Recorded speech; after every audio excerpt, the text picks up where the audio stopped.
भारत की सभ्यता दुनिया की सबसे पुरानी सभ्यता है। भारतीयों ने वास्तुकला, गणित, चिकित्सा, व्याकरण, ज्ञान विज्ञान और मार्शल आर्ट्स में अपनी अहम भूमिका निभाई है। भाषा, धर्म, भोजन और कलाएं भारतीय संस्कृति के विभिन्न पहलुओं में से एक है। भारत की संस्कृति का कैनवस हमेशा से ही विशाल रहा है।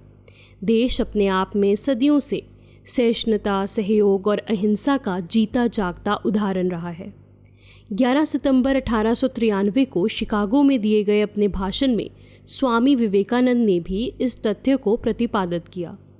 The most ancient order of monks in the world, the Vedic order of sannyasis, a religion which has taught the world both tolerance and universal acceptance. सिंधु घाटी सभ्यता के युगों में भारत काफ़ी राजनीतिक और सांस्कृतिक रूप से आत्मनिर्भर क्षेत्र रहा है। भारत दुनिया का एक ऐसा देश है जिसे सहिष्णु होने और हथियारों और गोला बारूद का सहारा ना लेने का गौरव प्राप्त है। ये एक ऐसा देश है जिसने कभी भी हिंसा और तलवारों की नोक पर अपनी सीमाओं का विस्तार नहीं किया और ना ही बाहर अपने सैनिक लड़ने को भेजे, बल्कि हमारा देश हमेशा से ही साधुओं, संतों, भिक्षुकों को दूसरे देशों में शांति और ज्ञान फैलाने के लिए भेजता रहा है। भारत ने तो बाहर से आए शरणार्थियों को भी पनाह दी है, फिर वो बात हो चाहे ईरान से आए पारसियों की या ज्यूज़ की। Baghdadi Jews, Jews of Goa, Chennai Jews, ये सब खुद को भारत में सुरक्षित मानते हैं। इसके बावजूद भी भारत के दीन और अति सज्जन स्वभाव के बाद भी भारत विदेशी हमलावरों का हमेशा से शिकार बना।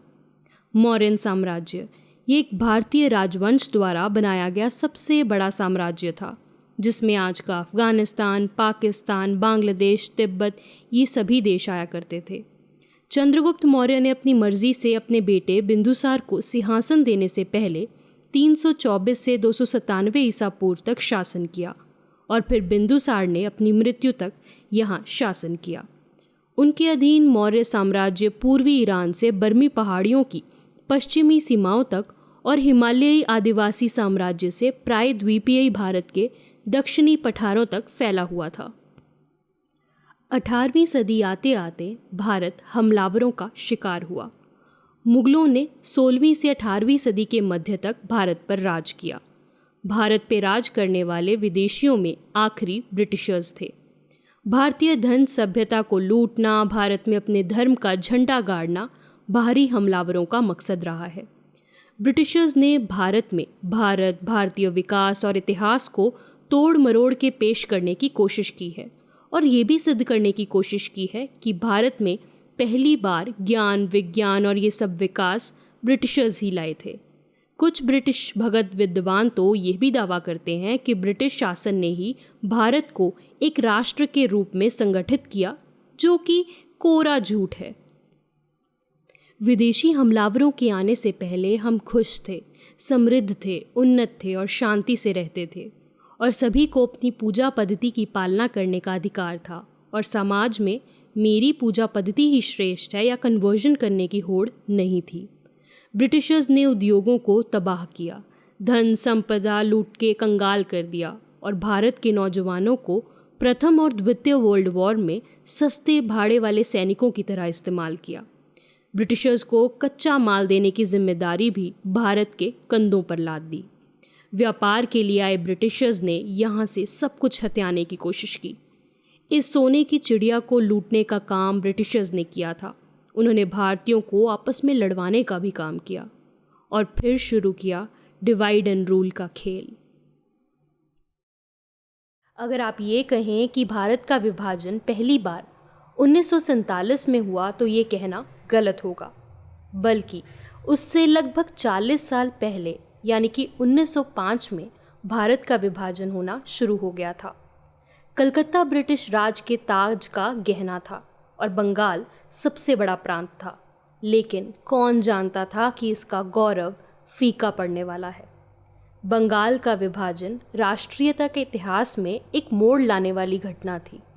बंगाल विभाजन ने गंगा नदी के क्षेत्र में एक आग सी लगा दी और पूरे बंगाल में लोगों को धर्म के आधार पर बांट दिया गया।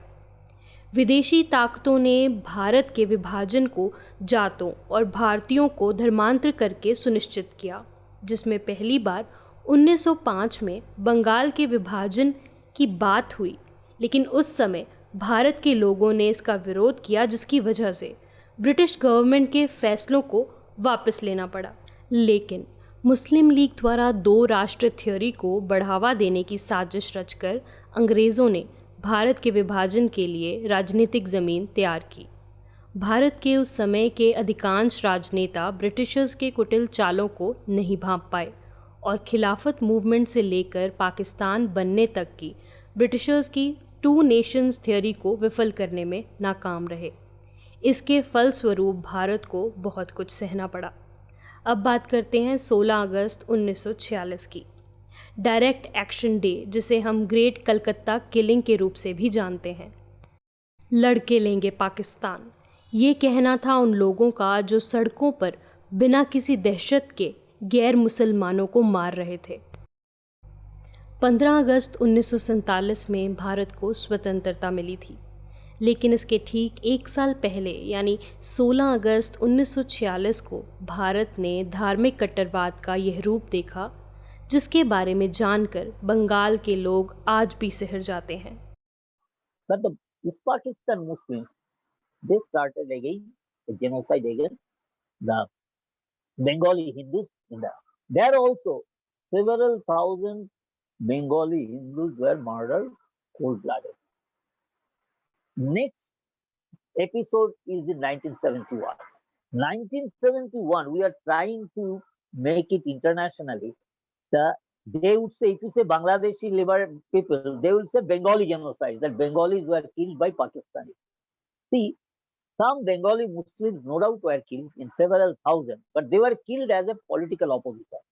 But Hindus were killed as a ethnic people, and they were killed in millions. In fact, Bangladesh government says that 3 million people were killed. And if you can see that nearly 90% of Bengali Hindus in 1971 migrated to West Bengal. Of course, most of them went back after the liberation. And it was a huge killing. Some millions of Hindus being killed, that's not being documented. But still, we are now documenting it.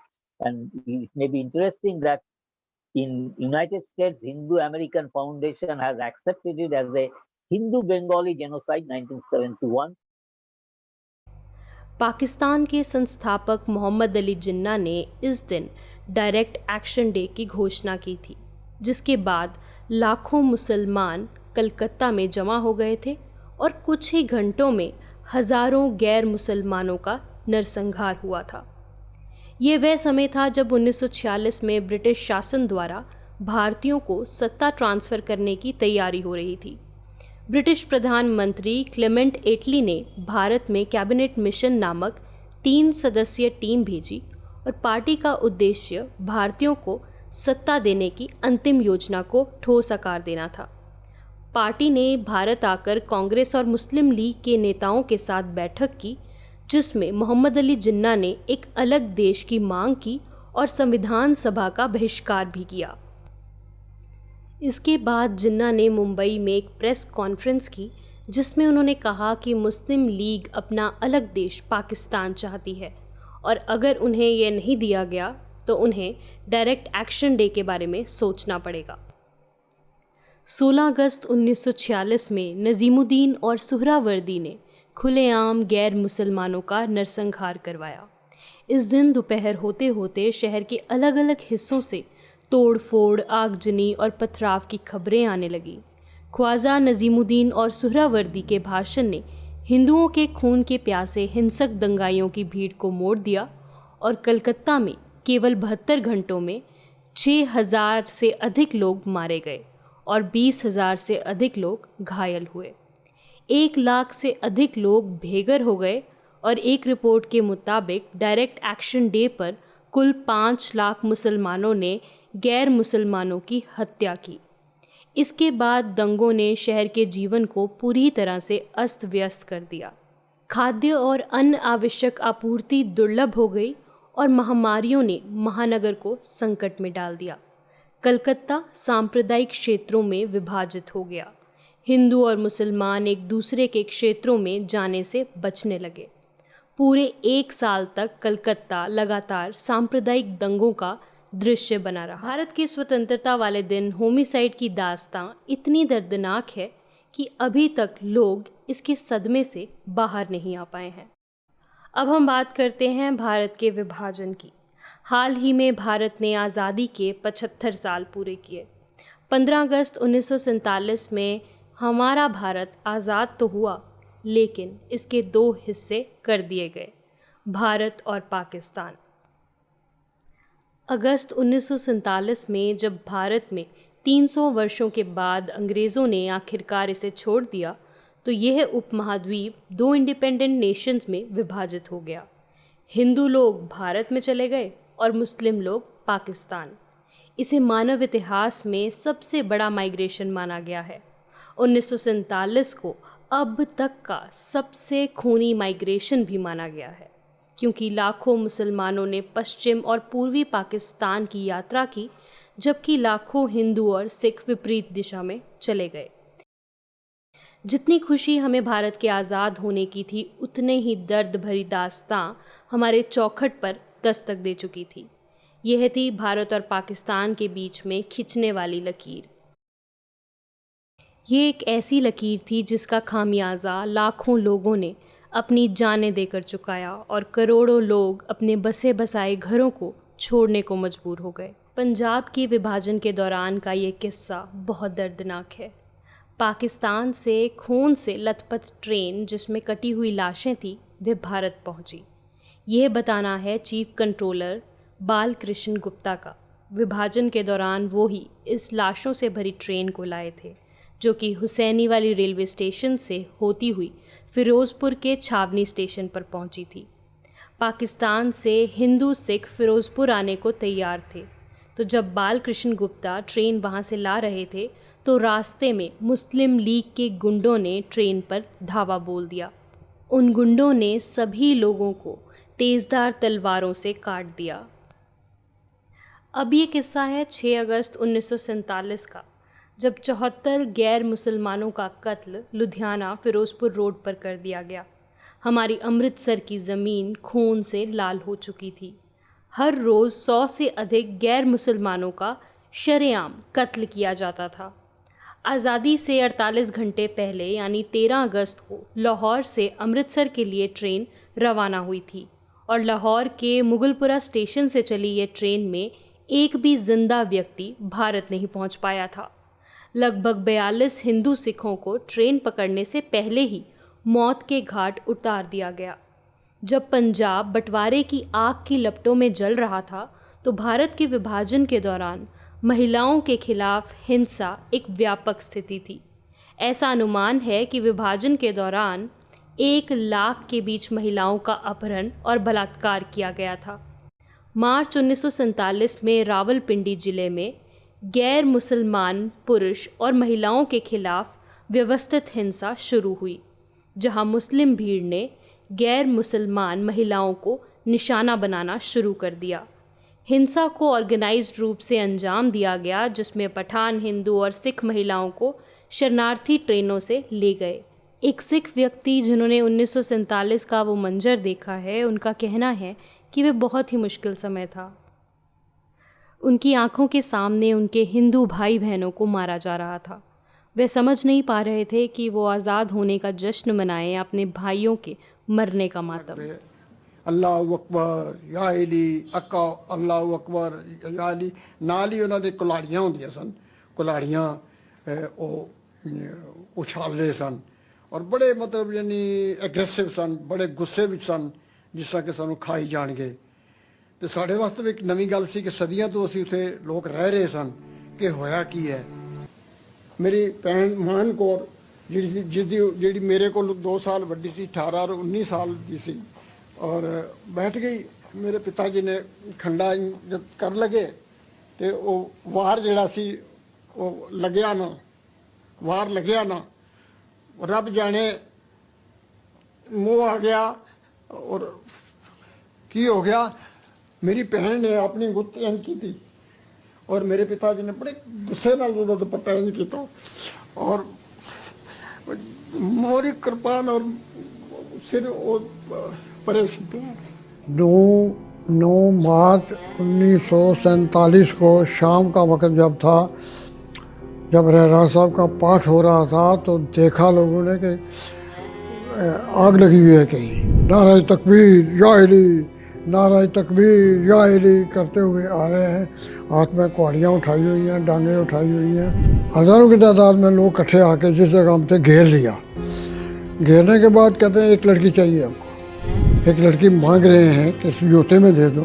ऐसे कौन सिख दे देगा, तुम्हें हम काट देंगे, हम मुसलमानों का हाथ नहीं देंगे। मैंने कहा उनकी जबान काट देती। उन्होंने कहा सिर तो मैं सिर नहीं कटने देंगा। उन्होंने कहा तेरी जीभ कट देंगे, जीभ कट देती उन्होंने। भारत और पाकिस्तान के बंटवारे का सबसे बड़ा कारण मोहम्मद अली जिन्ना थे। यदि वे राजनीति में नहीं होते तो शायद कोई समझौता हो सकता था। मोहम्मद अली जिन्ना भारत के पहले प्रधानमंत्री बनना चाहते थे, लेकिन जब उन्हें लगा कि वे पूरे भारत के पीएम नहीं बन सकते तो उन्होंने पाकिस्तान के पीएम बनने की सोची और बंटवारे की तमाम कोशिशें शुरू की। भारत और पाकिस्तान को अगस्त में मिली स्वतंत्रता के बाद के अराजक दिनों और महीनों में धार्मिक भावना तेज़ होने के साथ साथ हिंसा कई गुना बढ़ गई और व्यवस्था बनाए रखने के लिए पुलिस और सेना की मदद भी लेनी पड़ी थी। कुछ रिपोर्ट्स के अनुसार लगभग 20 लाख लोग उस पार्टीशन के दौरान मारे गए और लगभग 10 मिलियन से अधिक लोग विस्थापित हुए। उस समय राजनीति कर रहे लोगों को सत्ता की भूख और ब्रिटिशर्स को हमारे देश को तोड़ने की प्लानिंग के साथ साथ हमारे देश के हिंदू मुसलमान भाई बहनों को लड़वाने के इस मंजर की वजह से कई तरह के नुकसान भारत को देखने पड़े। भारत की स्वतंत्रता हम सब भारतीयों के लिए महत्वपूर्ण है, लेकिन इसी के साथ साथ हम ये ना भूलें कि हमारे भाई बहनों का किस तरह से खुले में कत्लेआम किया गया था।